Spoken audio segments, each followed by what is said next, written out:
একজন চাওয়ালা যদি দেশের প্রধানমন্ত্রী হতে পারে তাহলে আমি কেন পারবো না? একটা ছেলে যে জঞ্জাল সাফ করার কাজ করত আর সে যদি বিশ্বের অন্যতম ক্রিকেটার হয়ে দেখাতে পারে তাহলে আমি কেন পারবো না? একটা মানুষ কোনো ডিগ্রি ছাড়াই শুধুমাত্র পেট্রোল পাম্পে কাজ করে ইন্ডিয়ার বেস্ট বিজনেসম্যান হতে পারে তাহলে আমি কেন পারবো না? হাই স্কুলের বাস্কেটবল টিম থেকে বাদ দিয়ে দেওয়ার পরেও যদি সে দুনিয়ার বেস্ট বাস্কেটবল প্লেয়ার হতে পারে তাহলে আমি কেন পারবো না? কিছু লোক কলেজ ড্রপ আউট করার পর নিজের কোম্পানিতেই কলেজের টপারদের হায়ার করতে পারে তাহলে আমি কেন পারবো না? এক ব্যক্তি যাকে নিউজ পেপার কোম্পানি চাকরি থেকে বাদ দিয়ে দেয় কারণ তার মধ্যে নাকি ক্রিয়েটিভিটি কম ছিল, আইডিয়া কম ছিল, সেই ব্যক্তি যদি পরে মিকি মাউসের মতো ক্যারেক্টার ক্রিয়েট করতে পারে তাহলে আমি কেন পারবো না? একটা মানুষ যার গার্লফ্রেন্ড তার সাথে ব্রেকআপ করে নেয় এবং তাকে সমস্ত সোশ্যাল সাইট থেকে ব্লক করে দেয়, কিন্তু সেই ব্যক্তি পরে দুনিয়ার সব থেকে বড় সোশ্যাল নেটওয়ার্কিং সাইট ফেসবুক বানিয়ে দিতে পারে তাহলে আমি কেন পারবো না? এক ব্যক্তি 999 বার ফেল হওয়ার পরেও হার না মেনে 1000 বারের মাথায় বাল্ব আবিষ্কার করতে পারে তাহলে আমি কেন পারবো না?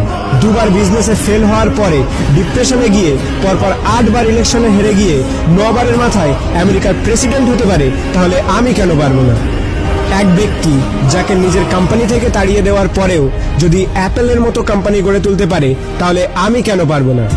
একটা মেয়ে যে 9 বছর বয়সে সেক্সুয়ালি অ্যাবিউজড হওয়ার পরেও 10 বছর বয়সে প্রেগনেন্ট হওয়ার পরেও লোকাল টিভি শো থেকে বের করে দেওয়ার পরেও অস্কার জিততে পারে এবং কোটি কোটি টাকা ইনকাম করতে পারে তাহলে আমি কেন পারবো না?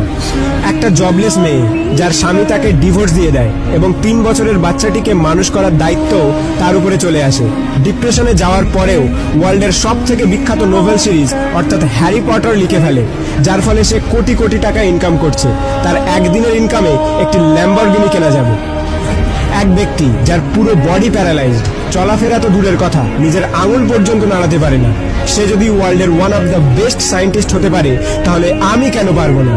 তোমরা সব জিনিসই অ্যাচিভ করতে পারো যেটা তোমরা করতে চাও, যার স্বপ্ন তোমরা দেখো, শুধু তার জন্য একটা আগুন দরকার, একটা স্পার্ক দরকার। নাথিং ইজ ইম্পসিবল, আর এই স্পার্ক তোমাদের নিজেদের মধ্যে আছে। তুমি নিজেই দোষী তোমার ফেল হওয়ার জন্য।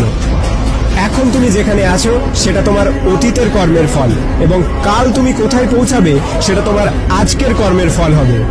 আমার তরফ থেকে সবাইকে অল দ্য বেস্ট। যদি ভিডিওটি ভালো লাগে তাহলে লাইক করো, শেয়ার করো, আর তোমার মতামত কমেন্ট করে জানাও। আর যদি প্রথমবার আমার ভয়েস শুনে থাকো তাহলে প্লিজ চ্যানেলটিকে সাবস্ক্রাইব করো আর পজিটিভিটি দিয়ে নিজেকে ঘিরে রাখো।